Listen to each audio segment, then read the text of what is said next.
Hello, I am Dr. Dobie Moser, and I am pleased to welcome you to the St. Ambrose Cares series. And specifically, we're looking at how we can help you as adults and in your families to navigate and manage this pandemic, because it puts a great deal of stress on all of us. And this first session in the series of 5 sessions is going to be about moving from vulnerability towards safety. So how many of us can admit that just 3 months ago we didn't know what social distancing was? We thought that wearing masks was something that we did once a year at Halloween. And now many of us, perhaps, I don't know if it's you, but it applies to me, I need to learn what social distancing is between me and my refrigerator because it's always right there. Yet for the rest of our lives, we're going to be looking back at this experience and telling stories that it was unlike anything we had ever imagined. We'll remember those who we lost during this time. We'll remember those who suffered greatly and continue to suffer. And when we're truthful in those stories, we'll also share that it was frightening and made us feel anxious, vulnerable, and not in control in ways that we never had known before. So a lot of important questions and what ifs just keep on coming up. When will the students return to school? What will graduation look like?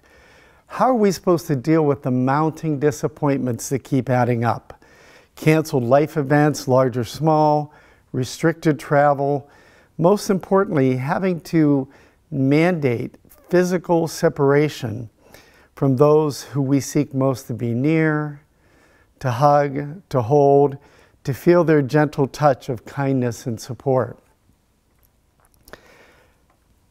Other questions shift in. How will we and our loved ones survive this and still have jobs, health care, income? How can we stay connected to those places where we just know a deep sense of belonging? That's our place. How can we pay attention to and reach out to those who have been identified as most vulnerable during this pandemic? And after a few weeks of homeschooling, other questions have arisen. Can I send my child to the principal's office? Or can I switch my student into another class?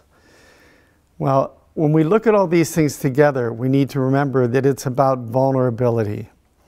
It's a feeling of having a loss of control, of not having the answers we want, or having answers that we don't want to accept or believe.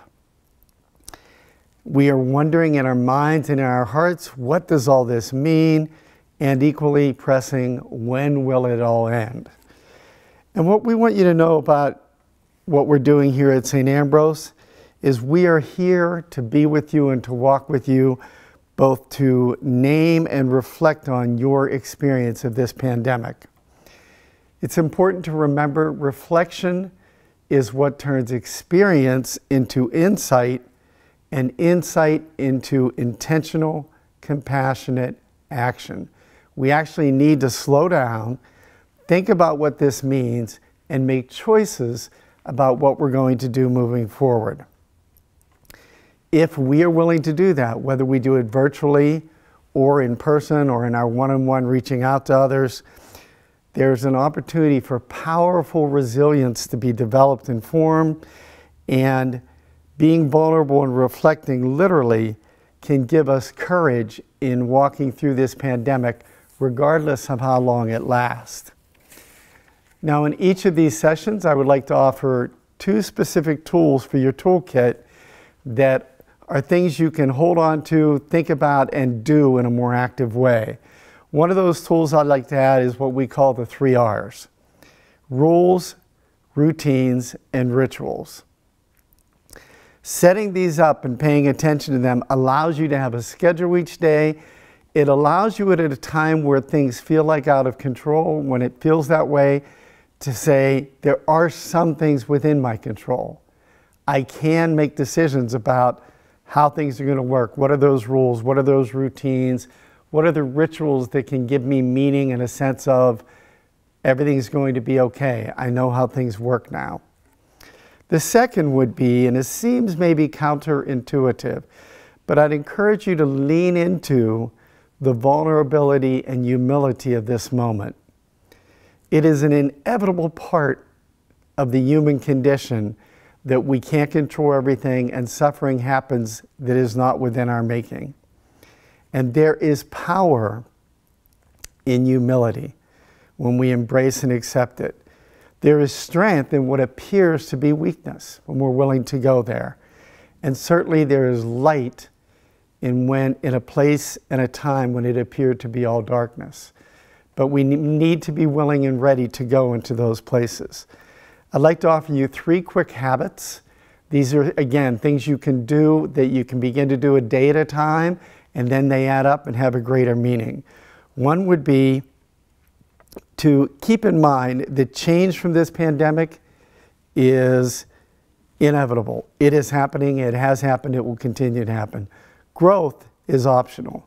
Here are the 3 habits I'd like to encourage you regarding vulnerability that can help you and I grow during this pandemic.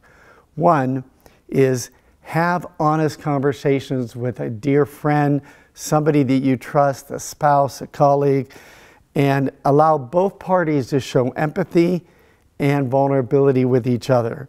And specifically in that conversation, I'm going to give you a few prompts that can be very effective, such as, when I think of this pandemic, I feel.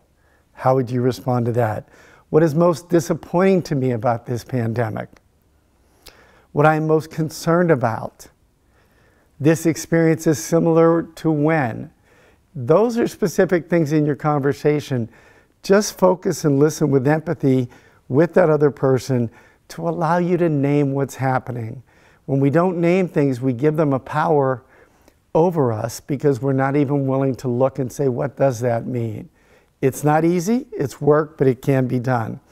The second habit would be this: seek out healthy humor every day and try to laugh, whether it's by yourself or sharing laughter with others. There are many ways you can find healthy and fun humor. And, YouTube is filled with it, whether it's puppies. I like penguins. It's pretty funny to watch how they knock each other off the ice and pop up out of the water. Whatever it is, something that would make you laugh. And then thirdly, we all have a list in our head of things we're going to get done in life. And this actually might be a good time to pick one thing on that list and begin to move toward making that one thing happen. It could be simple, it could be complex, but that list of what could be is another way to begin to gain control. I can take steps in that particular area. Prayer is another way, obviously, that we can try to control and lessen our worrying. And I'd like to finish, if you want to go with Psalm 23 is a beautiful prayer, recite certain lines in that psalm or the entire psalm. Or I'd like to close with this and offer a prayer from St. Teresa of Avila that has always been a very special one to me, that is short, and again, you can repeat the entire prayer or parts of it as a mantra, just to remind yourself that God is with us and in control. Let nothing disturb you, nothing frighten you. All things are passing. God never changes. Patient endurance attains to all things. Whoever possesses God is wanting in nothing. God alone suffices. Amen, and peace be with you.